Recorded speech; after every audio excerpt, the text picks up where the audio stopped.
ਵਿਦੇਸ਼ ਵਿੱਚ ਪੈਸਾ ਕਮਾਉਣ ਗਿਆ ਇੱਕ ਮੁੰਡਾ ਜਿਸ ਦਾ ਨਾਮ ਰਾਜੇਸ਼ ਹੁੰਦਾ ਹੈ, ਪੂਰੇ 2 ਸਾਲ ਬਾਅਦ ਅੱਜ ਆਪਣੇ ਦੇਸ਼ ਭਾਰਤ ਵਾਪਸ ਪਰਤ ਰਿਹਾ ਸੀ। ਹਵਾਈ ਜਹਾਜ਼ ਤੋਂ ਉਤਰਨੇ ਦੇ ਬਾਅਦ ਉਹ ਦਿੱਲੀ ਰੇਲਵੇ ਸਟੇਸ਼ਨ ਪਰ ਜਾਂਦਾ ਹੈ ਅਤੇ ਟ੍ਰੇਨ ਵਿੱਚ ਬੈਠ ਕੇ ਆਪਣੇ ਸ਼ਹਿਰ ਦੇ ਲਈ ਰਵਾਨਾ ਹੋ ਜਾਂਦਾ ਹੈ। ਟ੍ਰੇਨ ਰਾਜੇਸ਼ ਦੇ ਸ਼ਹਿਰ ਰਾਏ ਬਰੇਲੀ ਤੋਂ ਪਹਿਲਾਂ ਹੀ ਇੱਕ ਸਟੇਸ਼ਨ ਪਰ ਕੁਝ ਸਮੇਂ ਦੇ ਲਈ ਰੁਕਦੀ ਹੈ। ਕਰੀਬ 30 ਮਿੰਟ ਦੇ ਲਈ ਉਹ ਟ੍ਰੇਨ ਉੱਥੇ ਬ੍ਰੇਕ ਲੈਂਦੀ ਹੈ ਤਾਂ ਰਾਜੇਸ਼ ਸੋਚਦਾ ਹੈ ਕਿ ਹੁਣੇ ਤਾਂ ਕਾਫੀ ਸਮੇਂ ਹੈ, ਕਿਉਂ ਨਾ ਸਟੇਸ਼ਨ ਤੋਂ ਕੁਝ ਲੈ ਕੇ ਖਾ ਲਿਆ ਜਾਵੇ ਅਤੇ ਉਹ ਟ੍ਰੇਨ ਤੋਂ ਉਤਰਦਾ ਹੈ। ਜਿਵੇਂ ਹੀ ਸਟੇਸ਼ਨ ਪਰ ਜਾਣ ਲੱਗਦਾ ਹੈ ਤਾਂ ਕਿਆ ਦੇਖਦਾ ਹੈ ਕਿ ਉਸੀ ਦੇ ਬੁੱਢੇ ਮਾਂ-ਬਾਪ ਅਤੇ ਉਸਦੀ ਧਰਮ ਪਤਨੀ ਰੇਲਵੇ ਸਟੇਸ਼ਨ ਪਰ ਭੀਖ ਮੰਗ ਰਹੇ ਹਨ। ਉਹ ਲੋਕ ਰਾਜੇਸ਼ ਨੂੰ ਦੇਖ ਨਹੀਂ ਪਾਉਂਦੇ ਅਤੇ ਭੀਖ ਮੰਗਦੇ ਹੋਏ ਉਸ ਨੂੰ ਕਹਿੰਦੇ ਹਨ ਕਿ ਸਾਹਿਬ ਕੁਝ ਪੈਸੇ ਦੇ ਦਵੋ, 2 ਦਿਨ ਤੋਂ ਕੁਝ ਨਹੀਂ ਖਾਇਆ ਹੈ।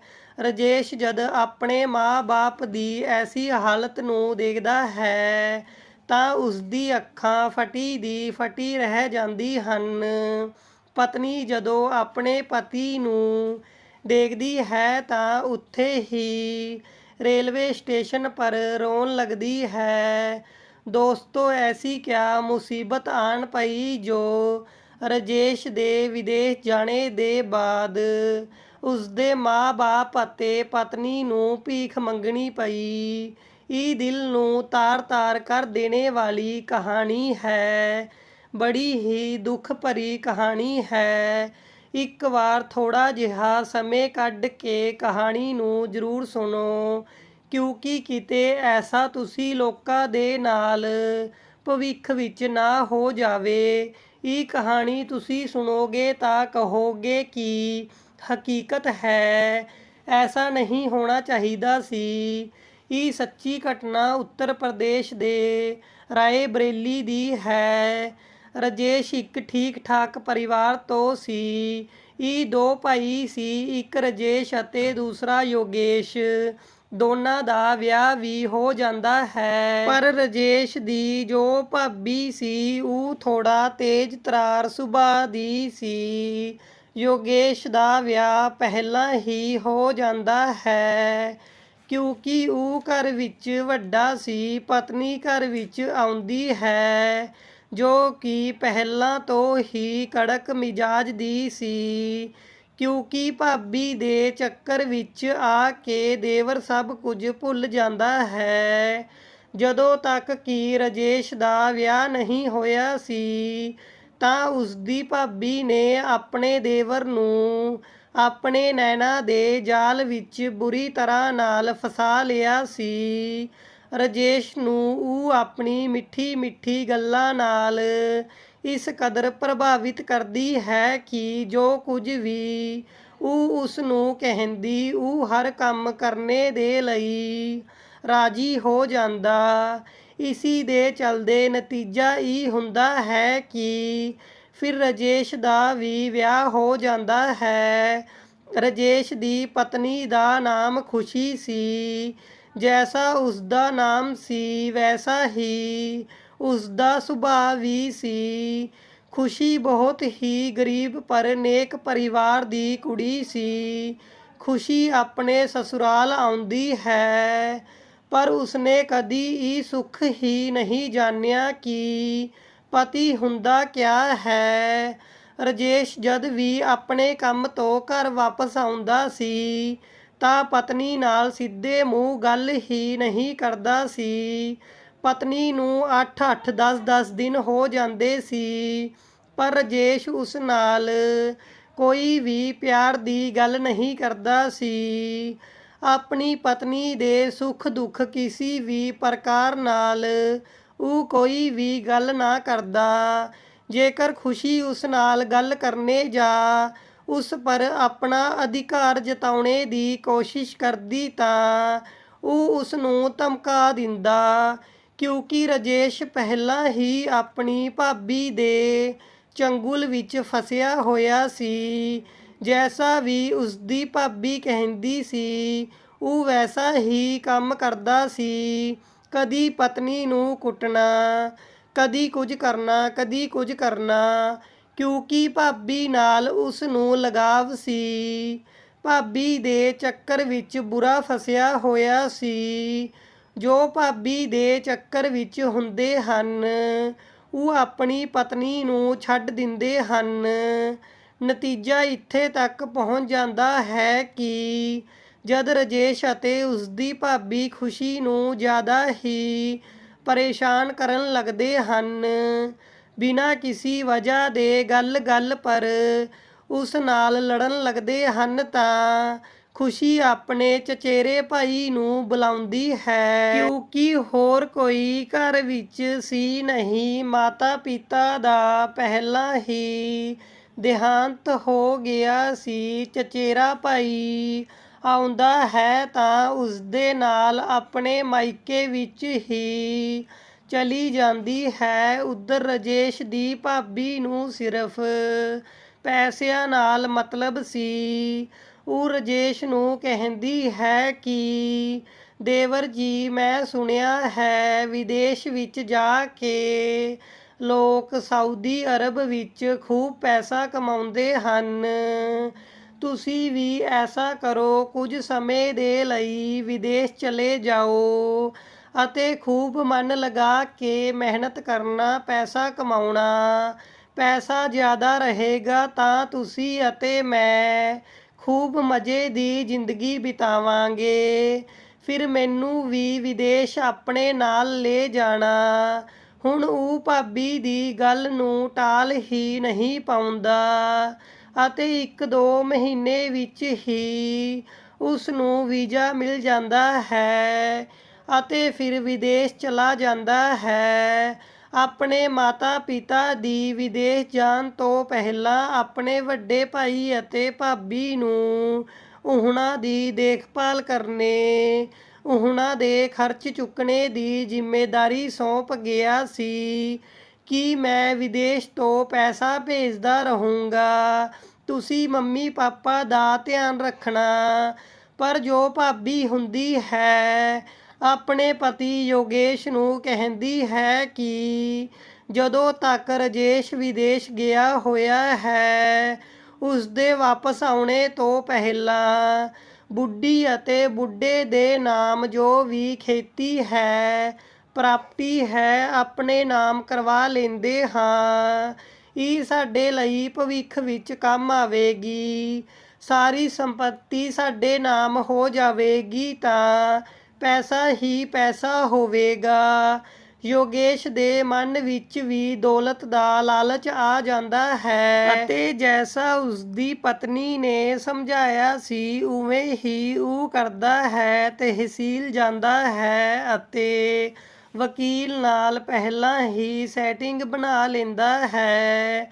ਆਪਣੇ ਬੁੱਢੇ ਮਾਂ-ਬਾਪ ਨੂੰ ਤਹਿਸੀਲ ਲੈ ਜਾਂਦਾ ਹੈ ਇਹ ਬੋਲ ਕੇ ਕਿ ਸਰਕਾਰੀ ਯੋਜਨਾ ਆਈ ਹੈ, ਤੁਹਾਨੂੰ ਬੁਢਾਪੇ ਵਿੱਚ ਪੈਨਸ਼ਨ ਆਇਆ ਕਰੇਗੀ। ਬੇਚਾਰੇ ਬੁੱਢੇ ਮਾਤਾ ਪਿਤਾ ਆਪਣੇ ਬੇਟੇ ਦੀ ਗੱਲਾਂ ਵਿੱਚ ਆ ਜਾਂਦੇ ਹਨ ਅਤੇ ਧੋਖੇ ਵਿੱਚ ਆਪਣੀ ਸਾਰੀ ਪ੍ਰਾਪਰਟੀ, ਸਾਰੀ ਖੇਤੀ ਦੀ ਜ਼ਮੀਨ ਸੰਪत्ति ਆਪਣੇ ਵੱਡੇ ਪੁੱਤ ਦੇ ਨਾਮ ਕਰ ਦਿੰਦੇ ਹਨ ਅਤੇ ਇਹ ਕਰਵਾਉਣੇ ਵਾਲੀ ਸਿਰਫ ਰਾਜੇਸ਼ ਦੀ ਭਾਬੀ ਹੀ ਹੁੰਦੀ ਹੈ, ਜਿਸਨੇ ਦੌਲਤ ਦਾ ਲਾਲਚ ਆਪਣੇ ਪਤੀ ਨੂੰ ਦਿੱਤਾ ਸੀ।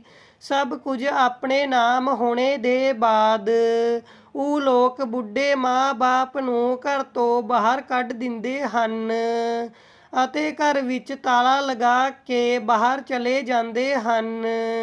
ਹੁਣ ਜਦ ਬੁੱਢੇ ਮਾਂ-ਬਾਪ ਦੇ ਨਾਮ ਕੁਝ ਵੀ ਨਹੀਂ ਰਿਹਾ, ਨਾ ਤਾਂ ਉਹਨਾਂ ਦੇ ਕੋਲ ਪੈਸਾ ਸੀ, ਨਾ ਕੋਈ ਜ਼ਰੀਆ, ਵਿਚਾਰੇ ਆਪਣਾ पेट पालने दे लई पिंड तो थोड़ी दूर एक रेलवे स्टेशन पर ਭੀਖ ਮੰਗਣ ਨੂੰ ਮਜਬੂਰ ਹੋ ਜਾਂਦੇ ਹਨ। ਜੋ ਕੁਝ ਵੀ ਕੋਈ ਦੇ ਦਿੰਦਾ ਸੀ ਖਾ ਲੈਂਦੇ ਸੀ ਅਤੇ ਇਵੇਂ ਹੀ ਆਪਣੇ ਦਿਨ ਗੁਜ਼ਾਰ ਰਹੇ ਸੀ। ਉੱਧਰ ਜੋ ਰਾਜੇਸ਼ ਦੀ ਪਤਨੀ ਸੀ ਖੁਸ਼ੀ, ਉਸਦਾ ਵੀ ਇਹੀ ਹਾਲ ਸੀ। ਕੁਝ ਸਮੇਂ ਦੇ ਲਈ ਤਾਂ ਚਚੇਰਾ ਭਾਈ ਅਤੇ ਭਾਬੀ ਆਪਣੇ ਨਾਲ ਰੱਖਦੇ ਹਨ, ਪਰ ਫਿਰ ਉਸਦੀ ਭਾਬੀ ਗੱਲ-ਗੱਲ ਪਰ ਤਾਨੇ ਮਾਰਨ ਲੱਗਦੀ ਹੈ ਤਾਂ ਖੁਸ਼ੀ ਇੱਕ ਦਿਨ ਤੰਗ ਆ ਕੇ ਵਿਚਾਰ ਕਰਦੀ ਹੈ ਕਿ ਮੈਨੂੰ ਹੁਣ ਇਸ ਘਰ ਵਿੱਚ ਨਹੀਂ ਰਹਿਣਾ ਹੈ। ਕੁਝ ਵੀ ਕਰੂੰਗੀ, ਚਾਹੇ ਭੀਖ ਮੰਗ ਕੇ ਖਾਣਾ ਪਵੇ, ਪਰ ਇੱਥੇ ਇਹਨਾਂ ਦੇ ਨਾਲ ਇਸ ਘਰ ਵਿੱਚ ਰੋਜ਼-ਰੋਜ਼ ਦੇ ਤਾਨੇ ਨਹੀਂ ਸੁਣ ਸਕਦੀ। ਹੁਣ ਉਹ ਕਿਤੇ ਕਿਸੇ ਦੇ ਘਰ ਵਿੱਚ ਥੋੜ੍ਹਾ ਬਹੁਤ ਕੰਮ ਕਰਾ ਦਿੰਦੀ, ਕੁਝ ਪੈਸੇ ਮਿਲ ਜਾਂਦੇ, ਪਰ ਉਸ ਦਾ ਪੇਟ ਨਹੀਂ ਭਰ ਪਾਉਂਦਾ ਸੀ। ਇੱਕ ਦਿਨ ਇਵੇਂ ਹੀ ਘੁੰਮਦੇ ਹੋਏ ਰੇਲਵੇ ਸਟੇਸ਼ਨ ਪਰ ਪਹੁੰਚਦੀ ਹੈ ਤਾਂ ਕਿਆ ਦੇਖਦੀ ਹੈ ਕਿ ਉਸਦੀ ਬੁੱਢੀ ਸੱਸ ਅਤੇ ਸਸੁਰ ਭੀਖ ਮੰਗ ਰਹੇ ਹਨ। ਉਹਨਾਂ ਦੇ ਕੋਲ ਜਾਂਦੀ ਹੈ ਅਤੇ ਗਲੇ ਲਗਾ ਕੇ ਰੋਣ ਲੱਗਦੀ ਹੈ। ਪੁੱਛਦੀ ਹੈ, ਮਾਂ ਬਾਬੂ ਜੀ, ਤੁਹਾਡੀ ਇਹ ਹਾਲਤ ਕਿਵੇਂ ਹੋ ਗਈ?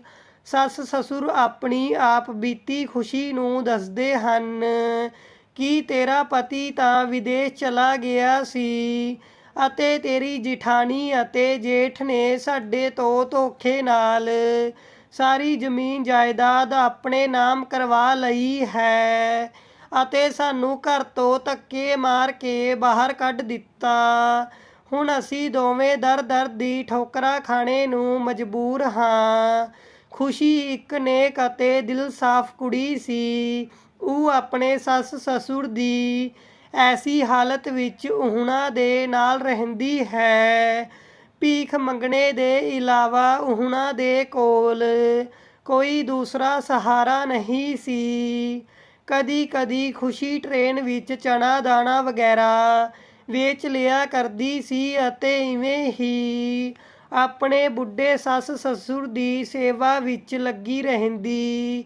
ਇਹ ਲੋਕ ਇੱਕ ਤਿਰਪਾਲ ਬਣਾ ਕੇ ਉਸ ਦੇ ਨੀਚੇ ਫੁੱਟਪਾਥ ਪਰ ਹੀ ਰਾਤ ਗੁਜ਼ਾਰ ਦਿਆ ਕਰਦੇ ਸੀ। ਕੁਝ ਸਮੇਂ ਇਵੇਂ ਹੀ ਬੀਤਦਾ ਗਿਆ। ਕੁਝ ਸਮੇਂ ਦੇ ਬਾਅਦ, ਲਗਭਗ 2 ਸਾਲ ਬਾਅਦ, ਰਾਜੇਸ਼ ਨੂੰ ਆਪਣੇ ਘਰ ਦੀ ਯਾਦ ਆਉਣ ਲੱਗਦੀ ਹੈ। ਉਹ ਸੋਚਦਾ ਹੈ ਕਿ ਚਲੋ ਹੁਣ ਘਰ ਵਾਪਸ ਚਲਦੇ ਹਾਂ ਅਤੇ ਭਾਈ ਭਾਬੀ ਦਾ ਵੀ ਫੋਨ ਨਹੀਂ ਲੱਗ ਰਿਹਾ ਹੈ। ਹੁਣ ਉਹ ਘਰ ਆਉਂਦਾ ਹੈ ਤਾਂ ਦੇਖਦਾ ਹੈ ਕਿ ਘਰ ਪਰ ਤਾਂ ਤਾਲਾ ਲੱਗਿਆ ਹੋਇਆ ਹੈ। ਪਤਾ ਨਹੀਂ ਕਦ ਤੋਂ ਤਾਲਾ ਲੱਗਿਆ ਹੋਇਆ ਹੈ। ਆਸ ਪੜੋਸ ਵਾਲਿਆਂ ਨੇ ਦੱਸਿਆ ਕਿ ਤੇਰੇ ਭਾਈ ਭਾਬੀ ਇਹ ਮਕਾਨ ਅਤੇ ਸਾਰੀ ਜ਼ਮੀਨ ਜਾਇਦਾਦ ਵੇਚ ਕੇ ਕਿਤੇ ਗਾਇਬ ਹੋ ਗਏ। ਇੱਥੇ ਉਹ ਹੁਣ ਰਹਿੰਦੇ ਨਹੀਂ ਹਨ, ਪਤਾ ਨਹੀਂ ਕਿੱਥੇ ਚਲੇ ਗਏ ਅਤੇ ਤੇਰੇ ਮਾਂ-ਬਾਪ ਨੂੰ ਤੇਰੀ ਭਾਬੀ ਨੇ ਧੱਕੇ ਮਾਰ ਕੇ ਘਰ ਤੋਂ ਕੱਢ ਦਿੱਤਾ ਸੀ। ਉਹਨਾਂ ਨੂੰ ਅਸੀਂ ਖੁਦ ਆਪਣੀ ਅੱਖਾਂ ਨਾਲ ਹੁਣ ਰੇਲਵੇ ਸਟੇਸ਼ਨ ਪਰ ਭੀਖ ਮੰਗਦੇ ਹੋਏ ਦੇਖਿਆ ਹੈ। ਆਸ ਪੜੋਸ ਦੇ 1-2 ਆਦਮੀਆਂ ਨੇ ਉਸ ਨੂੰ ਦੱਸਿਆ। ਰਾਜੇਸ਼ ਨੇ ਜਦ ਇਹ ਗੱਲ ਸੁਣੀ ਤਾਂ ਉਸਦੇ ਹੋਸ਼ ਉੱਡ ਗਏ ਕਿ ਭਾਬੀ ਦੇ ਪਿੱਛੇ ਮੈਂ ਆਪਣੀ ਪਤਨੀ ਨੂੰ ਘਰ ਛੱਡਣੇ ਦੇ ਲਈ ਮਜਬੂਰ ਕਰ ਦਿੱਤਾ। ਉਸ ਨੂੰ ਹਮੇਸ਼ਾ ਤੰਗ ਕੀਤਾ, ਉਸ ਨੂੰ ਪਿਆਰ ਹੀ ਨਾ ਦੇ ਸਕਿਆ। ਹੁਣ ਮੈਂ ਕਿਆ ਕਰਾਂ? ਉਹ ਆਪਣਾ ਮੱਥਾ ਕੁੱਟਣ ਲੱਗਦਾ ਹੈ। ਹੁਣ ਉਹ ਆਪਣੇ ਮਾਤਾ ਪਿਤਾ ਨੂੰ ਲੱਭਦਾ ਹੋਇਆ ਰੇਲਵੇ ਸਟੇਸ਼ਨ ਪਰ ਪਹੁੰਚਦਾ ਹੈ।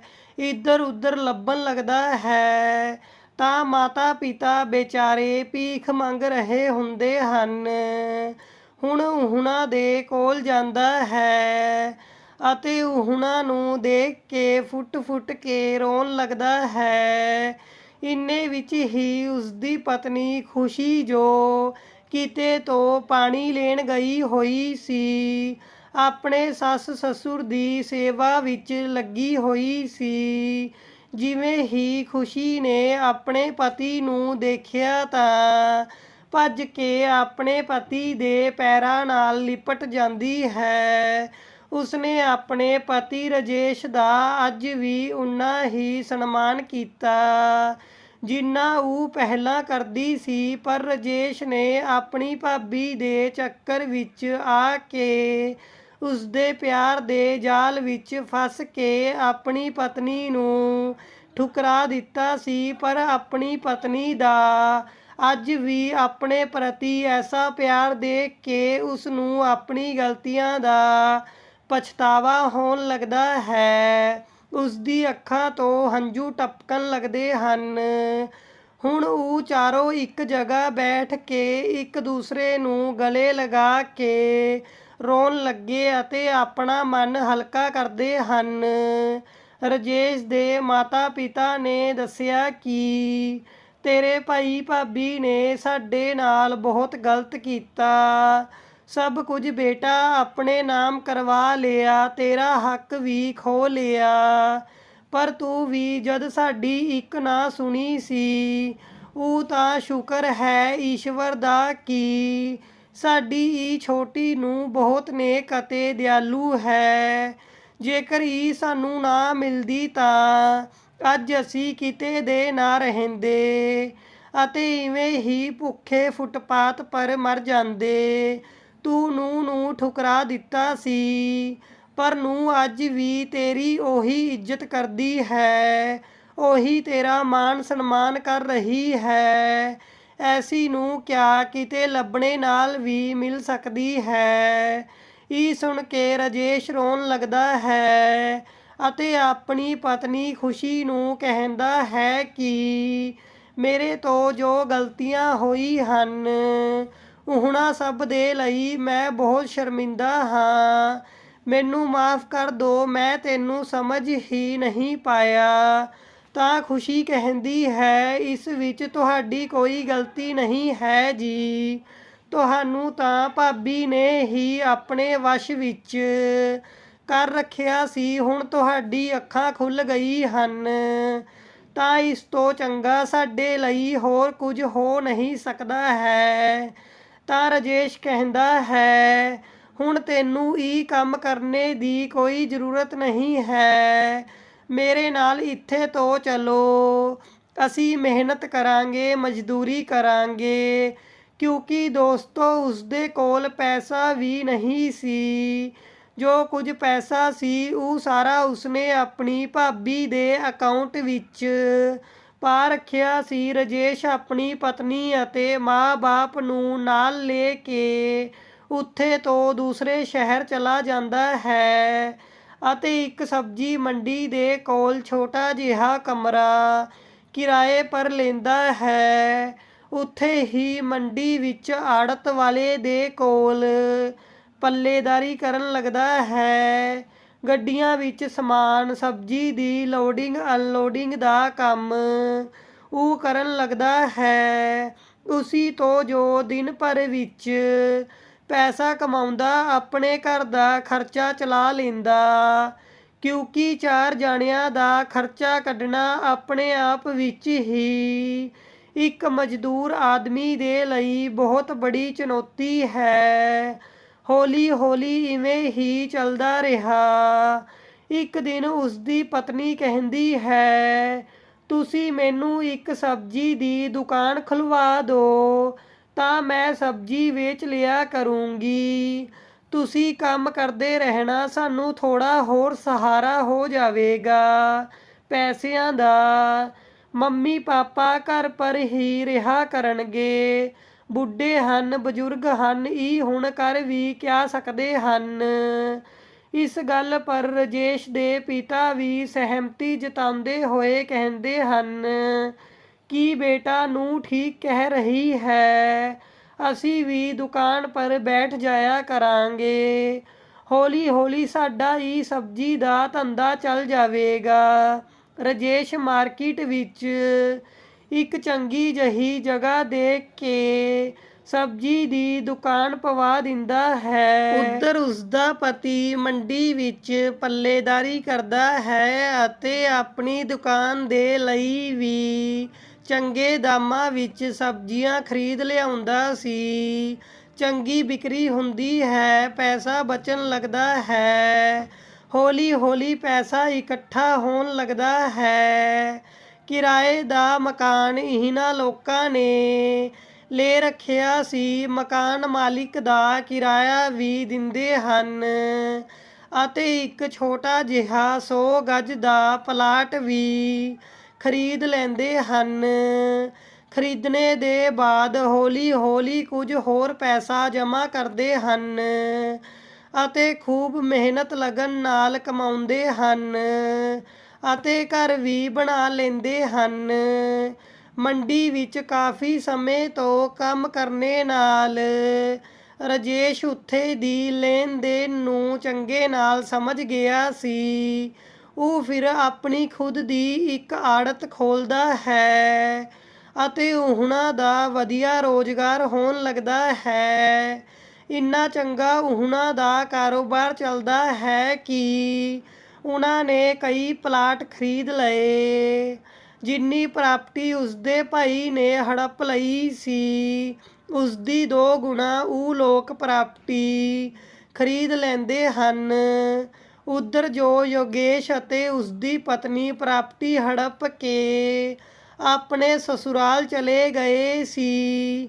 ਯੋਗੇਸ਼ ਦੇ ਸਸੁਰਾਲ ਵਾਲਿਆਂ ਨੇ ਉਹਨਾਂ ਦੀ ਖੂਬ ਸੇਵਾ ਕੀਤੀ, ਪਰ ਜਦ ਪੈਸਾ ਖਤਮ ਹੋ ਗਿਆ ਤਾਂ ਉਹਨਾਂ ਨੂੰ ਲੱਤ ਮਾਰ ਕੇ ਆਪਣੇ ਘਰ ਤੋਂ ਬਾਹਰ ਕੱਢ ਦਿੱਤਾ, ਇਹ ਕਹਿੰਦੇ ਹੋਏ ਕਿ ਜੋ ਆਪਣੇ ਸਗੇ ਭਾਈ ਦਾ ਨਾ ਹੋ ਸਕਿਆ, ਉਹ ਸਾਡਾ ਕਿਆ ਹੀ ਹੋਵੇਗਾ। ਕਹਿੰਦੇ ਹਨ ਨਾ ਕਿ ਜੈਸਾ ਕਰੋਗੇ ਵੈਸਾ ਹੀ ਭਰਨੇ ਨੂੰ ਮਿਲੇਗਾ, ਅਤੇ ਹੋਇਆ ਵੀ ਉਹੀ। ਉਹਨਾਂ ਨੂੰ ਵੀ ਧੱਕੇ ਦੇ ਕੇ ਘਰ ਤੋਂ ਕੱਢ ਦਿੱਤਾ। ਹੁਣ ਉਹ ਦਰ ਦੀ ਠੋਕਰਾਂ ਖਾਣੇ ਨੂੰ ਮਜਬੂਰ ਹੋ ਗਏ। ਇੱਕ ਇੱਕ ਪੈਸੇ ਦੇ ਲਈ ਤਰਸ ਰਹੇ ਸੀ। 2 ਦਿਨ ਹੋ ਜਾਂਦੇ ਹਨ, ਖਾਣਾ ਵੀ ਨਹੀਂ ਮਿਲ ਪਾਉਂਦਾ। ਪਾਣੀ ਪੀ ਕੇ ਆਪਣੀ ਭੁੱਖ ਮਿਟਾ ਰਹੇ ਸੀ। ਜੈਸਾ ਉਹਨਾਂ ਨੇ ਆਪਣੇ ਮਾਂ-ਬਾਪ ਦੇ ਨਾਲ ਕੀਤਾ, ਆਪਣੀ ਛੋਟੀ ਨੂੰਹ ਦੇ ਨਾਲ ਕੀਤਾ। ਅੱਜ ਉਹੀ ਦਿਨ ਉਹਨਾਂ ਨੂੰ ਦੇਖਣੇ ਪੈ ਰਹੇ ਸੀ। ਪਰ ਇੱਕ ਦਿਨ ਅਚਾਨਕ ਭਟਕਦੇ ਹੋਏ ਉਹ ਕਿਸੇ ਤਰ੍ਹਾਂ ਨਾਲ ਉਸੀ ਸਬਜ਼ੀ ਮੰਡੀ ਵਿੱਚ ਆ ਜਾਂਦੇ ਹਨ। ਜਿਵੇਂ ਹੀ ਯੋਗੇਸ਼ ਅਤੇ ਉਸਦੀ ਪਤਨੀ ਰਾਜੇਸ਼ ਨੂੰ ਆੜਤ ਪਰ ਬੈਠਿਆ ਹੋਇਆ ਦੇਖਦੇ ਹਨ, ਕਈ ਲੋਕ ਉਹਨਾਂ ਦੇ ਨੀਚੇ ਕੰਮ ਕਰ ਰਹੇ ਹੁੰਦੇ ਹਨ। ਇਹ ਨਜ਼ਾਰਾ ਦੇਖ ਕੇ ਉਹਨਾਂ ਦੀ ਅੱਖਾਂ ਫਟੀ ਦੀ ਫਟੀ ਰਹਿ ਜਾਂਦੀ ਹਨ। ਫਿਰ ਉਹ ਦੋਵੇਂ ਰਾਜੇਸ਼ ਦੇ ਕੋਲ ਜਾਂਦੇ ਹਨ। ਮੰਮੀ ਪਾਪਾ ਵੀ ਉੱਥੇ ਹੀ ਬੈਠੇ ਹੋਏ ਸੀ। ਯੋਗੇਸ਼ ਦੀ ਪਤਨੀ ਜਿਵੇਂ ਹੀ ਆਪਣੀ ਸੱਸ ਅਤੇ ਸਸੁਰ ਦੇ ਪੈਰਾਂ ਵਿੱਚ ਆਸ਼ੀਰਵਾਦ ਦੇ ਲਈ ਝੁਕਦੀ ਹੈ ਤਾਂ ਰਾਜੇਸ਼ ਰੋਕਦੇ ਹੋਏ ਕਹਿੰਦਾ ਹੈ ਕਿ ਭਾਬੀ ਦੂਰ ਹੀ ਰਹਿਣਾ, ਮਾਂ ਬਾਬੂ ਜੀ ਨੂੰ ਹੱਥ ਵੀ ਨਾ ਲਗਾ ਦੇਣਾ। ਕਿਆ ਕੀਤਾ ਸੀ ਤੁਸੀਂ ਇਹਨਾਂ ਦੇ ਨਾਲ? ਤੁਸੀਂ ਲੋਕਾਂ ਨੇ ਸਿਰਫ ਪੈਸਿਆਂ ਦੇ ਚੱਕਰ ਵਿੱਚ ਇਹਨਾਂ ਨੂੰ ਘਰ ਤੋਂ ਬੇਘਰ ਕਰ ਦਿੱਤਾ ਸੀ। ਤੁਸੀਂ ਹੀ ਮੈਨੂੰ ਮੇਰੀ ਲక్ష్ਮੀ ਜੈਸੀ ਪਤਨੀ ਤੋਂ ਮੈਨੂੰ ਦੂਰ ਕਰਵਾਇਆ ਸੀ। ਤੁਸੀਂ ਮੇਰੀ ਜਾਇਦਾਦ ਨੂੰ ਹੜੱਪ ਲਿਆ। ਹੁਣ ਕਿਆ ਕਰਨ ਦੇ ਲਈ ਆਏ ਹੋ ਇੱਥੇ? ਜਿੱਥੇ ਮਰਜ਼ੀ ਚਾਹੇ ਚਲੇ ਜਾਓ। ਸਾਡੇ ਨਾਲ ਤੁਸੀਂ ਲੋਕਾਂ ਦਾ ਕੋਈ ਰਿਸ਼ਤਾ ਨਾਤਾ ਨਹੀਂ ਹੈ। ਪਰ ਉਹਨਾਂ ਦੀ ਖਰਾਬ ਹਾਲਤ ਨੂੰ ਦੇਖਦੇ ਹੋਏ ਉਸਦੇ ਸੱਸ ਸਸੁਰ ਕਹਿੰਦੇ ਹਨ ਕਿ ਬੇਟਾ ਰਾਜੇਸ਼, ਗਲਤੀ ਹੋਈ ਹੈ।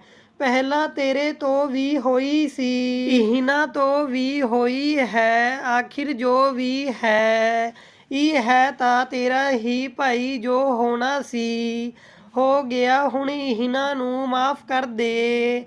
ਇਸ ਪਰ ਰਾਜੇਸ਼ ਦੀ ਪਤਨੀ ਖੁਸ਼ੀ ਵੀ ਕਹਿੰਦੀ ਹੈ ਕਿ ਹਾਂ ਮਾਂ, ਬਾਬੂ ਜੀ ਸਹੀ ਕਹਿ ਰਹੇ ਹਨ।